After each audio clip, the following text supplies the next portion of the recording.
Good morning students, जय हिंद। मैं Vipin sir और जीविका केमिस्ट्री क्लासेस में आपका एक बार फिर से स्वागत है। हेलो स्टूडेंट्स, आप पढ़ रहे थे क्लास 12th केमिस्ट्री और चैप्टर नंबर 8 पढ़ रहे थे। अभी तक आपका चैप्टर नंबर 8 कंप्लीट हो चुका है और आज आपके पास जो वीडियो आने वाला है वो है आपका chapter number 9 part 1 class 12th chapter number 9 उपसय संयोजन यौगिक कोऑर्डिनेशन कंपाउंड क्या होते हैं।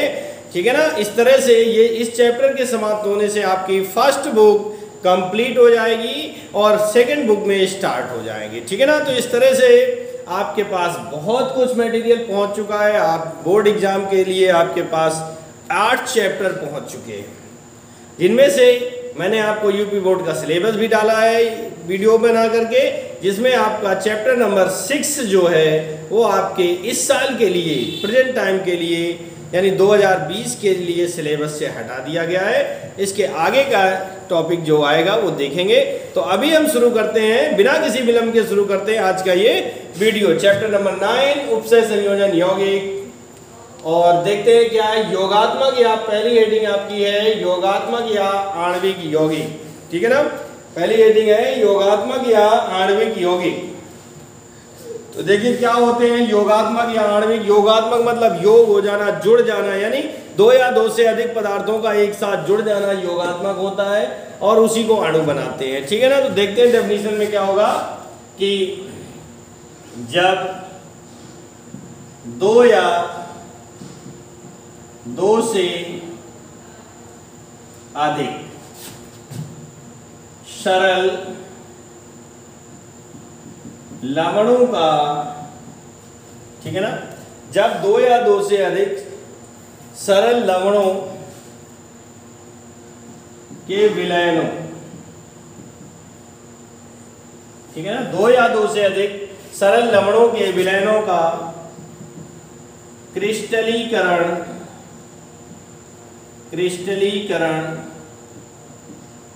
कराया जाता है। जब 2 या 2 से अधिक सरल लवणों के विलयनों का क्रिस्टलीकरण कराया जाता है तो योगात्मक या आणविक यौगिक प्राप्त होते हैं। ठीक है ना।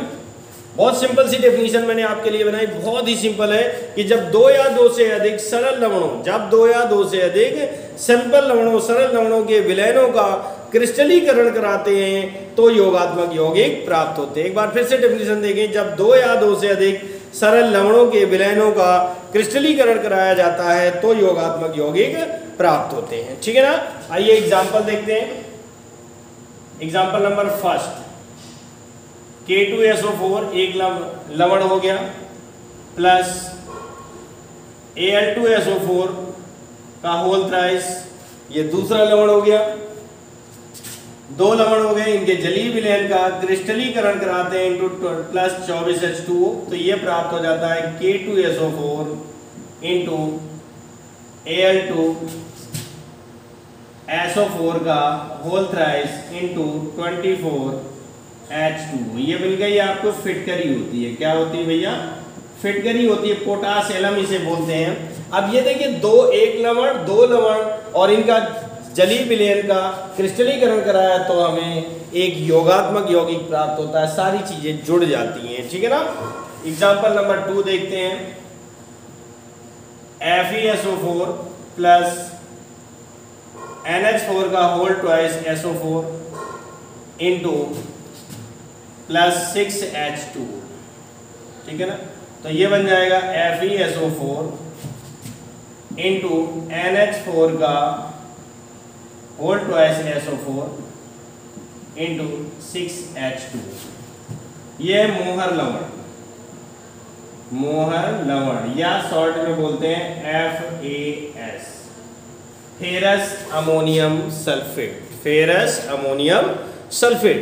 अब देखिए यहाँ पर क्या कह रहा है, 2 या 2 से अधिक सरल लवणों के जलीय विलयन का क्रिस्टलीकरण कराने पर योगात्मक या आणविक यौगिक प्राप्त होते हैं। आया समझ में? आगे चलते हैं। ये तो आपका एग्जाम्पल हो गए। लिख सकते हैं योगात्मक यौगिक दो प्रकार के होते हैं, ठीक है ना? कितने प्रकार के होते हैं? 2 प्रकार के होते हैं। नंबर 1 है आपका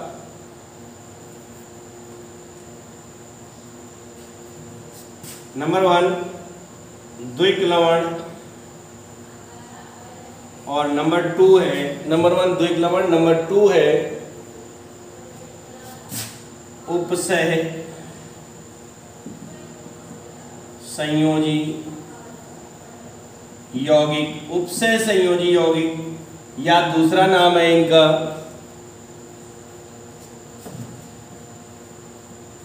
जटिल यौगिक कह सकते हैं, संकर यौगिक या फिर संकुल यौगिक। तो इनके कई सारे नाम हैं, ठीक है ना? योगात्मक यौगिक 2 प्रकार के होते हैं, द्विक लवण, उपसह संयोजी यौगिक, जटिल यौगिक, संकर यौगिक, संकुल यौगिक, ईटीसी। अब हम चलते हैं, पहली हेडिंग डालते हैं द्विक लवण। क्या डाल दी हमने हेडिंग? द्विक लवण। द्विक लवण क्या होते हैं? देखिए,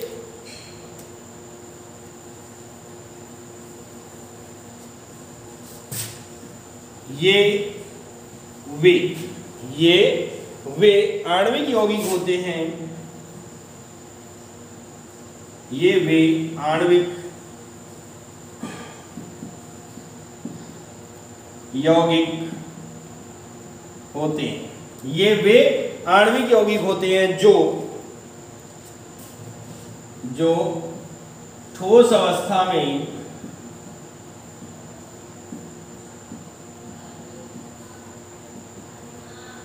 ये वे आणविक यौगिक होते हैं जो ठोस अवस्था में स्थायी होते हैं, परंतु विलयन अवस्था में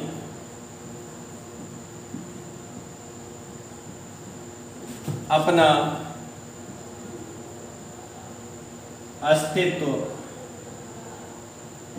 खो देते हैं और क्या कह रहा है? और अपने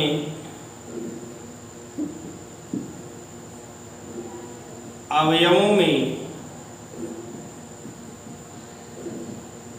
बट जाते हैं।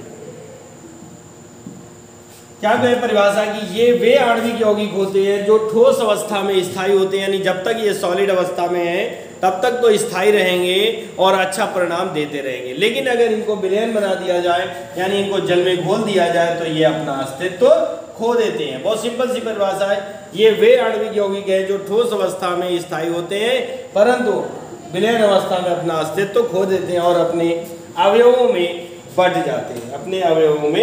बट जाते हैं, वो कहलाते हैं द्विक लवण, ठीक है ना? जैसे एग्जाम्पल में देखते हैं, फर्स्ट एग्जाम्पल है FeSO4 इंटू NH4 का whole twice SO4 into 6H2, ठीक है ना? जैसे इनका जलीय विलयन हम बनाते हैं तो बनाने में क्या होगा? Fe2 plus 2NH4 plus 2SO4 double minus plus 6H2, यानी जैसे इनका जलीय विलयन बनाते हैं ये आयनों में अपने अवयवों में विभक्त हो जाते हैं, परंतु ठोस अवस्था में स्थायी होते हैं, लेकिन जैसे इनका विलयन बनाते हैं ये अपना अस्तित्व खो देते हैं। इस तरह से ये यौगिक स्थायी नहीं होते हैं, ठीक है ना? आगे चलते हैं। तो आपने पहला प्रकार पढ़ लिया द्विक लवण। योगात्मक यौगिक आपने लिखा था कि 2 प्रकार के होते हैं, पहला हो गया द्विक लवण। अब नंबर 2 की हेडिंग डालेंगे उपसय संयोजी यौगिक, उपसय संयोजी यौगिक। इसमें क्या होगा?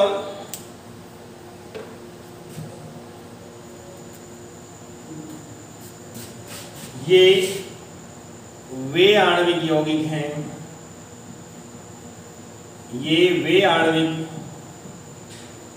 यौगिक हैं जो ठोस व विलय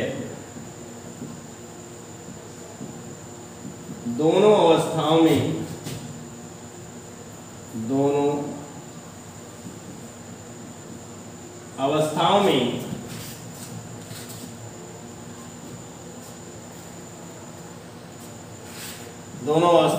अपना अस्तित्व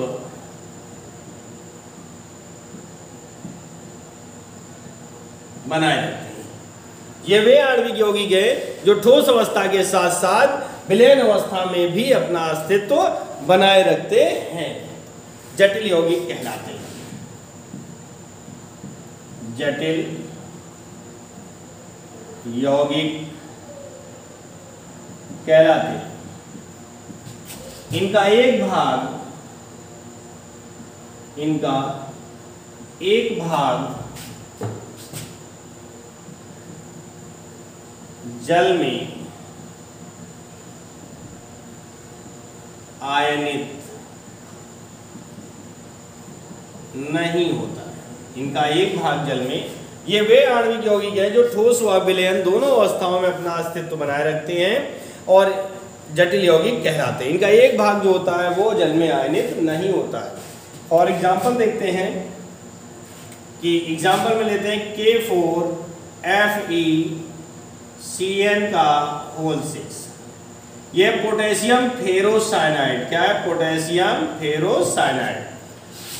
ये जो टूटेगा ये हो जाएगा 4K प्लस FeCN का होल 6 और ये हो जाएगा 4 माइनस। ठीक है ना, ऐसी कंडीशन हो जाएगी। मतलब इनका जो एक भाग था ये वाला भाग तो बाहर हो जाता है, लेकिन जो बड़े ब्रैकेट के अंदर है इस भाग का टूटना असंभव हो जाता है, अर्थात ये वाला भाग जल में आयनित नहीं होता। इस कारण ये जो यौगिक हैं, जटिल यौगिक हैं, ये अपना अस्तित्व ठोस अवस्था के साथ साथ विलयन अवस्था में भी बनाए रखते हैं। ठीक है ना। अगली हेडिंग है आपकी द्विक लवण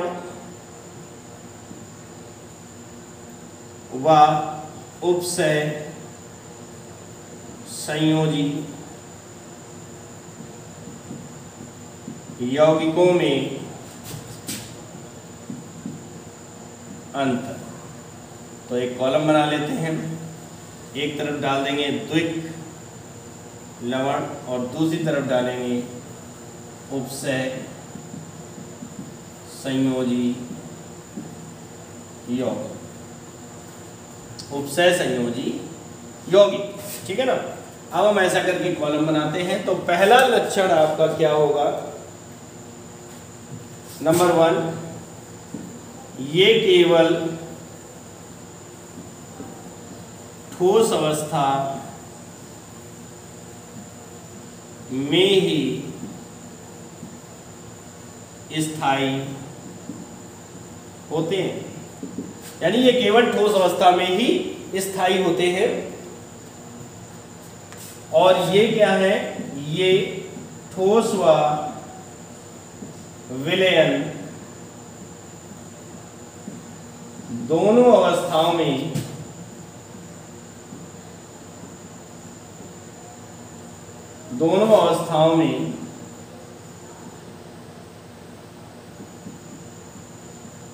स्थायी होते हैं। क्या कह रहे हैं? ये केवल ठोस अवस्था में ही स्थायी होते हैं और ये ठोस व विलयन दोनों अवस्थाओं में स्थायी होते हैं, परिभाषा के अकॉर्डिंग, है ना। तो पहला अंतर तो आपको उसकी डेफिनेशन से ही मिल जाएगा। नंबर 2, इनके विलयन के गुण उनके अवयवी तत्वों पर निर्भर करते हैं। मतलब ये हुआ कि अवयवी तत्वों के गुणों पर गुणों पर निर्भर, यानी जो अवयवी तत्व के गुण दिखाएंगे, गुण होंगे, वही तत्व इनके पूरे लवण के विलयन का होगा। दोनों के गुणों में समानता पाई जाती है, ठीक है ना। और इधर क्या होगा, इन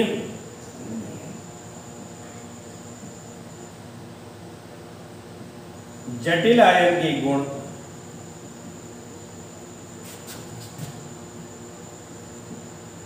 अवयवी तत्वों के गुणों से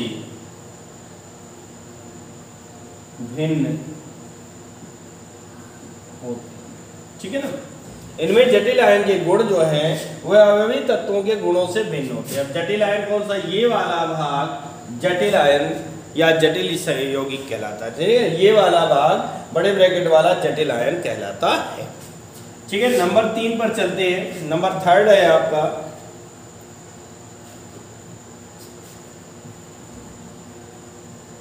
द्विक लवणों में धातुएं अपनी सामान्य संयोजकता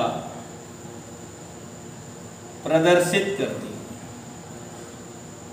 सामान्य द्विक लवणों में धातुएं अपनी सामान्य संयोजकता प्रदर्शित करती हैं। और इधर क्या होगा कि जटिल यौगिकों में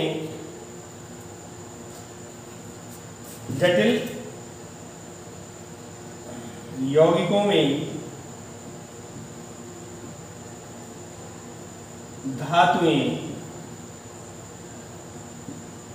अपनी सामान्य संयोजकता से अधिक संयोजकता प्रदर्शित करती है। यानी जटिल यौगिकों में धातुएं जो है अपनी सामान्य संयोजकता से अधिक संयोजकता प्रदर्शित करती हैं। जो इनकी नॉर्मल संयोजकता होती है उससे कहीं अधिक ये अपनी संयोजकता को प्रदर्शित करते हैं।